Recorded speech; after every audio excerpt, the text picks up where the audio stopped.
Tibère et Romuald. Romuald était un jeune souriceau aux moustaches mal peignées, à la longue queue et aux idées un peu courtes. Depuis sa naissance, il vivait dans le trou de la bibliothèque et s'y ennuyait car il lui était interdit de jouer avec les autres souriceaux de la maison. Sa mère et son père lui répétaient constamment « Ne mets pas le bout de ta queue dehors, ne la perds jamais de vue, même quand il fait noir, même quand il n'y a personne, même quand tout est silencieux. » Tout ça à cause de Tibère, Tibère le chat de la maison, que Romuald n'avait d'ailleurs jamais vu. Romuald l'imaginait comme une sorte de souris monstrueuse, avec des pattes beaucoup plus longues, des dents comme des couteaux, des griffes comme des fourchettes, et une serviette toujours nouée autour du cou, puisqu'on lui avait dit qu'il avait une grande tache blanche sur le devant. Un jour du Nouvel An, les parents de Romuald partirent en expédition pour souhaiter la bonne année au cousin du grenier. Avant de refermer la porte, ils lui firent de nombreuses recommandations. « Surveille bien ta queue, nous serons de retour ce soir, sois bien sage. » Romuald les regarda s'éloigner, puis rentra au fond de son trou. Il se demandait ce qu'il allait bien pouvoir faire jusqu'au soir. C'est alors qu'il regarda dehors. Personne, pas le moindre bruit. Il hésitait. Et puis tout à coup, il se décida à sortir. Il était si petit que Tibère ne le verrait pas, ne l'entendrait pas, ne le sentirait pas. Il regarda autour de lui et apprit ce qu'était la hauteur, le vide et la solitude. Subitement terrifié, il escalada les rayonnages de la bibliothèque et courut se réfugier derrière de grands livres alignés sur une étagère. Il resta un moment dans la pénombre de ce petit couloir, puis décida de rentrer chez lui. Ne trouvant plus la sortie, il posa ses deux petites pattes avant sur la tranche d'un livre et poussa très fort. Le livre se mit à glisser d'abord tout doucement, puis il bascula et tomba dans un bruit énorme. Romuald resta quelques secondes pétrifié, les yeux fermés. Il était sûr que le bruit avait réveillé tous les Tibères de la terre et qu'ils allaient tous se précipiter pour le manger sur l'étagère. Malgré sa peur, Romuald descendit de son perchoir et s'approcha du livre qui s'était ouvert en tombant.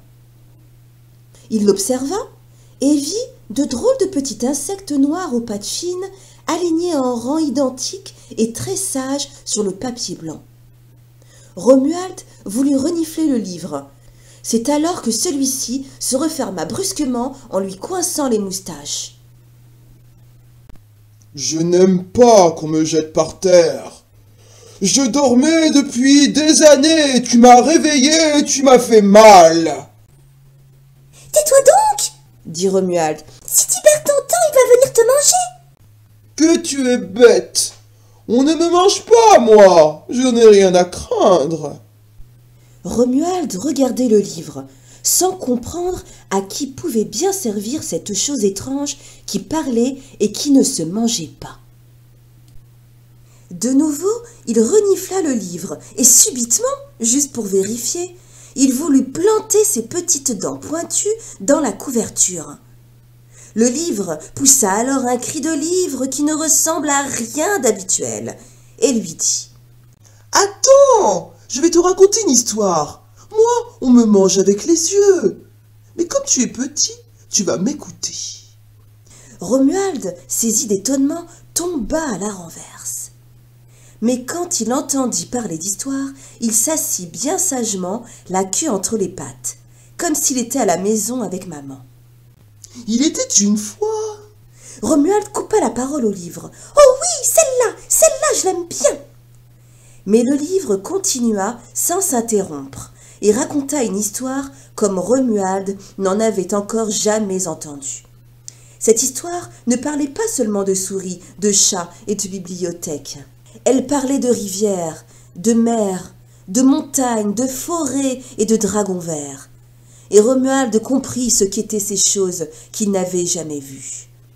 Il avait chaud, il avait froid, il était heureux, il avait peur, il riait. Il sentit même une petite larme qui roula de ses yeux et glissa le long d'un poil de ses moustaches. Les pages tournaient doucement devant lui à mesure que l'histoire avançait. Il était impatient de connaître la fin, mais n'avait pas envie que le livre se referme. Lorsque la dernière page tourna, il était tout à la fois triste et heureux. Comme au soir de son anniversaire, lorsque tous les invités partis, il ne lui restait plus que ses cadeaux au moment d'aller dormir. « Voilà, lui dit le livre. Je t'ai raconté l'histoire de mes pages. Si tu m'avais mangé, tu n'aurais rien su, rien entendu, rien appris. Si tu avais mangé ne serait-ce qu'une seule de mes pages, tu n'aurais plus rien compris. Tu es resté longtemps à m'écouter. La nuit est tombée, tes parents vont rentrer. Il faut retourner chez toi, mais reviens me voir souvent. » Romuald dit au revoir au livre et rentra dans son trou, tout étourdi, la tête pleine de soleil, de forêt et de dragons. Ses parents rentrèrent tard et le trouvèrent au coin du feu. « Tu as un drôle d'air. Tu es pas malade au moins ?» s'inquiéta maman. Romuald ne répondit pas et demanda si Tibère avait peur des dragons qui vivent au fond des forêts dans les cavernes où il fait toujours nuit. Maman regarda papa qui leva les yeux au ciel. « C'est une indigestion. Il a encore trop mangé. Chaque fois qu'on a le dos tourné, c'est pareil. » Cette nuit-là, Romuald fit des rêves si beaux qu'au matin, il fut triste de se réveiller. Sa maison lui semblait maintenant trop petite pour un dragon. Il décida de partir. Il courut très vite sur le tapis et se retrouva bientôt là où il n'était encore jamais allé. Soudain, il eut envie d'aller voir ses cousins du grenier. Il savait qu'ils habitaient le premier trou de souris à gauche de la dernière marche de l'escalier. La queue bien droite au-dessus de lui, Romuald avançait lentement. Le moindre bruit le faisait sursauter. Il savait qu'il était en train de désobéir et que ses parents allaient être très inquiets et le chercher partout. Lorsqu'il arriva à la dernière marche, il siffla tout doucement et dit « C'est moi, Romuald, le cousin de la bibliothèque !» Aussitôt, 4 paires de moustaches apparurent. Romuald, tout content, s'approcha de ses cousins quand il vit dans leurs petits yeux noirs effrayés le reflet d'une grosse bête aux dents comme des couteaux. Tibère, qui avait déjà posé sa patte sur la queue de Romuald, lui dit « Tu es bien petit, Souriceau. Je pourrais presque hésiter à te manger. Tu ne calmeras jamais ma faim. » C'est alors que Tibère vit briller les yeux des cousins qui se terraient au fond de leur trou. « Ah, mais tu n'es pas tout seul, voilà qui change tout. Je vais commencer par toi. » Alors Romuald, voyant s'abattre sur lui l'autre patte de Tibère, trouva le courage de dire d'une voix forte et décidée « Attends, Tibère, je vais te raconter une histoire. » Tibère, tout d'abord surpris, puis amusé, lui dit « Comme tu voudras, Souriceau. J'ai le temps. Mais parle fort, mes oreilles sont hautes, et dès que je cesse de t'entendre, je te croque. » Alors Romuald, reprenant espoir, se mit à raconter l'histoire du dragon vert. Il n'oublia rien, se souvint de tout. Petit à petit, à mesure qu'il racontait, il sentait la patte de Tibère se faire plus légère sur sa queue. Puis Tibère s'installa plus confortablement et finit par se coucher devant Romuald en rentrant sous lui pattes et fourchettes. Les cousins qui n'entendaient pas bien l'histoire s'avancèrent jusqu'à sortir leur museau hors du trou. Et l'histoire continuait, et Romuald, qui sentait sa fin se rapprocher, inventait de nouveaux épisodes. Pendant ce temps-là, les parents de Romuald avaient prévenu toute la famille de la disparition de leur fils. Les cousins de l'entrée, ceux de la cuisine, ceux de la salle à manger, ceux du salon, ceux du garage et ceux des chambres du premier étage avaient fouillé la maison, mais sans résultat.